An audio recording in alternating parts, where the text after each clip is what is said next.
Oi, pessoal! Sejam bem-vindos a mais uma aula de língua portuguesa aqui da TV do CAIT. Eu sou a professora Rafaele e na aula de hoje vamos aprender sobre um recurso linguístico chamado figura de linguagem. Também conhecidas como figura de estilo, essas ferramentas são usadas para destacar a comunicação e torná-la mais atraente. Elas buscam criar efeitos nos discursos, proporcionando mais expressividade às ideias no texto, algo que não seria possível apenas com o uso simples e literal das palavras.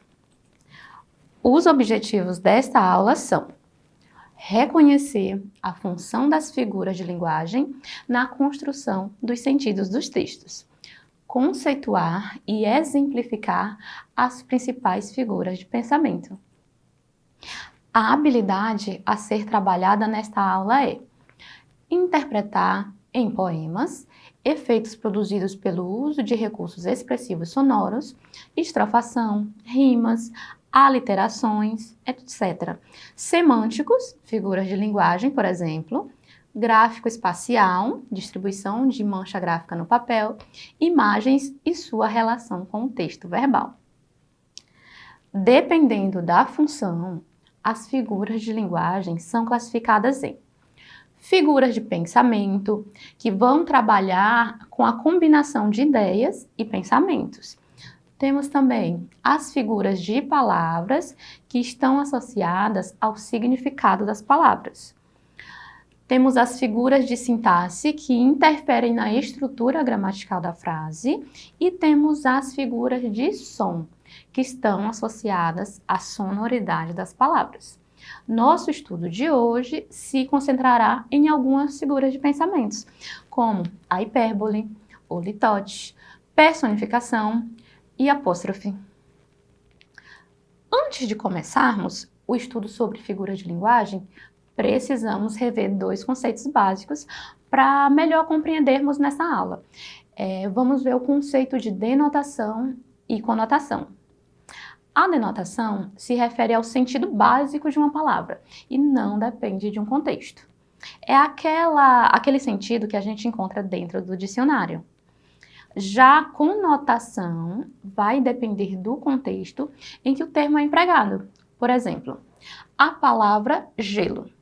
Quando eu digo, a garota colocou mais gelo em seu copo, o termo gelo está em sentido denotativo, pois estou me referindo à água em estado sólido. Agora, quando eu falo, a garota tem um coração de gelo, a palavra gelo foi empregada em sentido conotativo. Posso estar querendo dizer que o sujeito da oração é insensível, é frio. Dito isso, podemos dizer que as figuras de linguagem estão associadas à conotação, pois quando as utilizamos, pretendemos indicar um sentido que vai além do significado original ou denotativo. Portanto, o sentido figurado ultrapassa o sentido comum, já que essa plurissignificação da linguagem fica bem evidente. Agora que compreendemos o sentido denotativo e o conotativo, vamos iniciar o nosso estudo sobre as figuras de som ou harmonia. Nossa primeira figura de linguagem é a hipérbole. A hipérbole é uma figura de linguagem que consiste na utilização exagerada de palavras ou de ideias, com o objetivo de enfatizar ou de ampliar uma situação. Nesse recurso, ocorre uma distorção bem exagerada da realidade, para criar um impacto emocional, ou cômico, ou dramático. Vamos perceber a diferença nessas duas frases. Estou com muita fome e estou morrendo de fome. Na verdade, eu não estou literalmente morrendo, mas eu usei essa expressão de maneira bem exagerada para enfatizar o tamanho da minha fome, que é muita.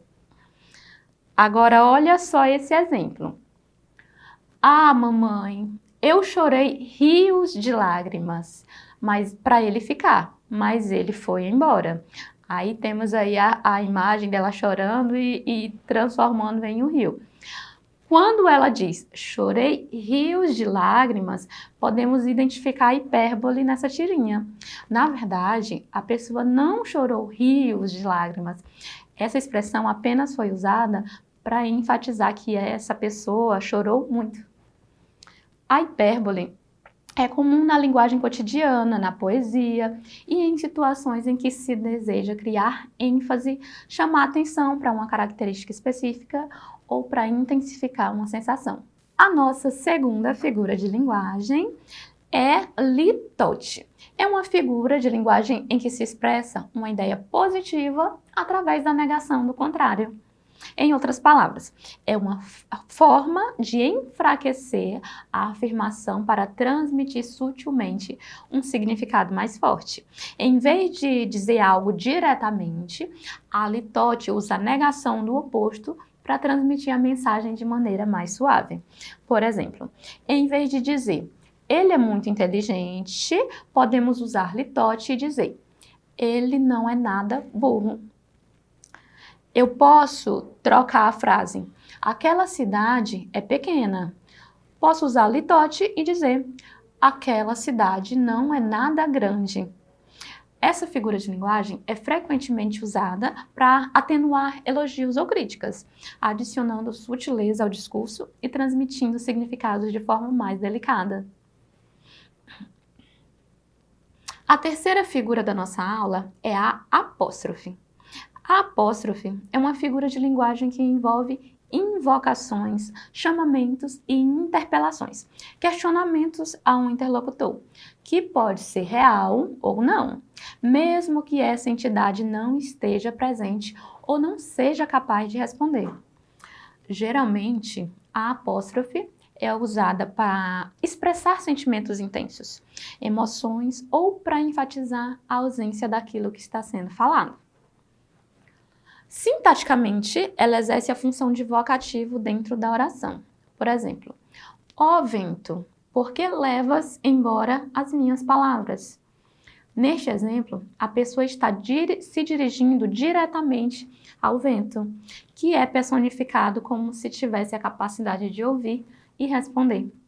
A apóstrofe cria um apelo emocional, dando uma qualidade mais pessoal e mais dramática ao discurso. É comum encontrar apóstrofes em poesias, discursos e textos literários, onde o autor busca transmitir emoções intensas ao se dirigir a algo ausente, abstrato, ou mesmo pessoas que não estão fisicamente presentes. Temos aqui um trecho do poema Mar Português, de Fernando Pessoa, e ele diz o seguinte: ó mar salgado, quanto no teu sal são lágrimas de Portugal. Esse trecho é um exemplo de apóstrofe utilizada pelo poeta Fernando Pessoa. Na expressão ó mar salgado, o autor se dirige diretamente ao mar, personificando-o como se fosse capaz de compreender e responder aos seus questionamentos. Já que estamos falando de personificar seres, vamos falar da nossa última figura de linguagem, que é a personificação ou prosopopeia, na qual características humanas são atribuídas a objetos inanimados, animais ou ideias. É como se esses elementos não humanos ganhassem vida e a capacidade de realizar ações ou expressar sentimentos como se fossem seres humanos.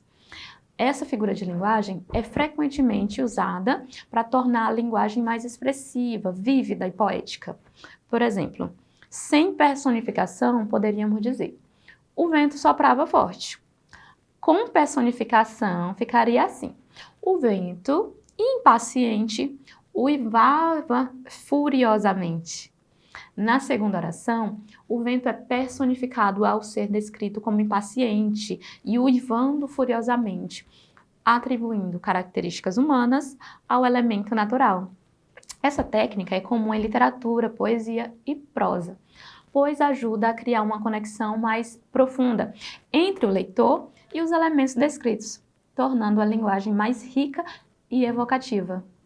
Aqui temos mais alguns exemplos de frases com a prosopopeia. O sol sorria timidamente por entre as nuvens. O tempo sussurrava segredos. O mar rugia furiosamente, como se expressasse sua própria raiva. Nessas frases, elementos da natureza são personificados, adquirindo características humanas como sorriso, sussurro, raiva. Agora, vamos praticar o que aprendemos na aula de hoje. Qual das seguintes frases apresenta a hipérbole?